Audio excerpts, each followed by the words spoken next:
সকলকে হোলির শুভকামনা জানাই।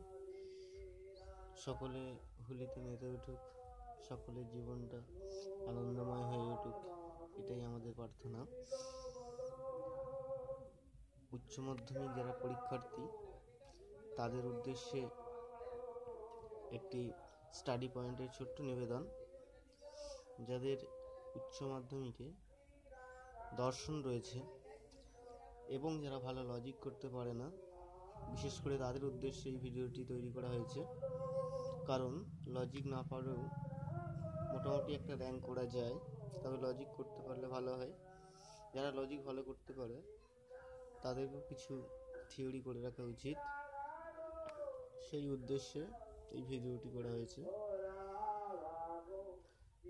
ভিডিওটি তৈরি করেছে বিপ্লব মণ্ডল, 10 বছরের অভিজ্ঞতা সম্পন্ন টিচার, BA অনার্স, MA দর্শন CU এবং B.Ed রানিং। চলে আসি সাবজেক্টের দিকে। আমাদের দর্শনে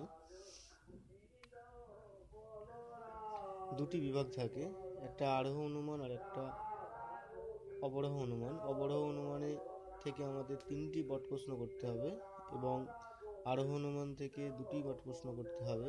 তো দেখে নেওয়া যাক এবছরের গুরুত্বপূর্ণ কোন প্রশ্নগুলি। প্রথম প্রশ্নেই চলে আসি, পদের ব্যাপ্যতা কাকে বলে?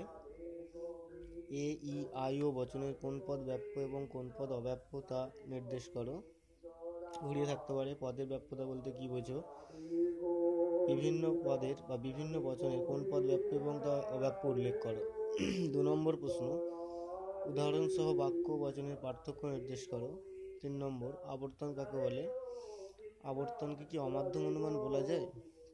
উত্তর হবে অবশ্যই বলা যায়, কারণ আবর্তনে একটি মাত্র আশ্রয়বাক্য থেকে সিদ্ধান্তটা অনিবার্যভাবে নিশ্চিত হয় এবং আবর্তনের নিয়ম। পরের প্রশ্ন, এ বচনের কি সরল আবর্তন হয়? এ বচনের সর্বদা সরল আবর্তন হয় না, যদি শুধুমাত্র তারা সমার্থক হয় বা তারা সংজ্ঞাবাচক হয় বা যদি কোনো বিশিষ্ট পদ হয় তাহলেই হয়, বাকিগুলো সম্ভব নয়। ও বচনের কি আবর্তন সম্ভব? ও বচনের আবর্তন কখনোই সম্ভব নয়, কারণ ও বচনের আবর্তন করলে আবর্তনের 4 নম্বর নিয়মটা লঙ্ঘন হয়। পরের প্রশ্ন, এটা নিরপেক্ষ নাই থেকে যারা বৈধতা বিচার করতে পারবে ভালো, নাহলে এই টিকাগুলো করতে হবে।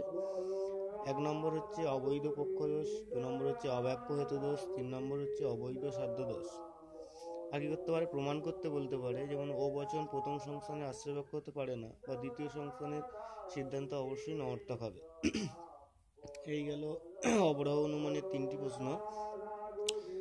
আরোহ অনুমানে এবার দেখব।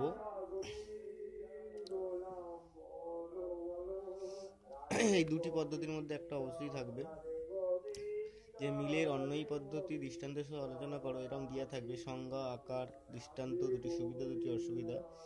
আর একটা থাকবে মিলের সহ পরিবর্তন পদ্ধতি দৃষ্টান্ত সহ আলোচনা করো, এটাও এরকমই থাকবে, সংজ্ঞা, আকার, দৃষ্টান্ত, দুটি সুবিধা দুটি অসুবিধা। এখানে একটু বলে রাখি, তোমাদের যদি মিলের অন্যই পদ্ধতি এরকম ডাইরেক্ট দিয়ে দেয় তাহলে সহ পরিবর্তনটা ডাইরেক্ট দেবে না, একটা উদাহরণ দেবে, সেখান থেকে তোমাকে বুঝে করতে হবে। অর্থাৎ ডাইরেক্টটা যেটা দেবে সেটা করাই ভালো।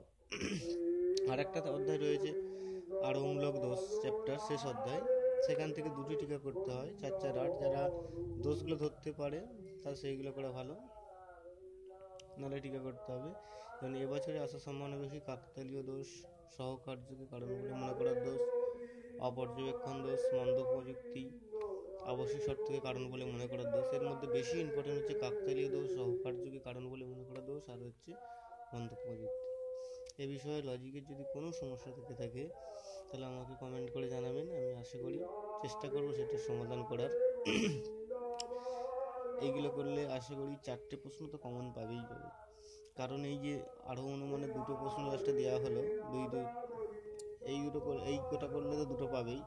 অপরদিকে পদের ব্যাপ্যতা এবং বাক্য বচন দুটোর মধ্যে একটা পাবে, আবর্তনে যে 2টো দেওয়া হয়েছে ওর মধ্যে একটা পাবে, আর নিরপেক্ষ নাই থেকে একটা পাওয়ার সম্ভাবনা বেশি। অর্থাৎ 5টা প্রশ্নের মধ্যে যারা লজিক করতে পারে না তারাও কিন্তু 4খানা প্রশ্ন কমন পেয়ে যাবে।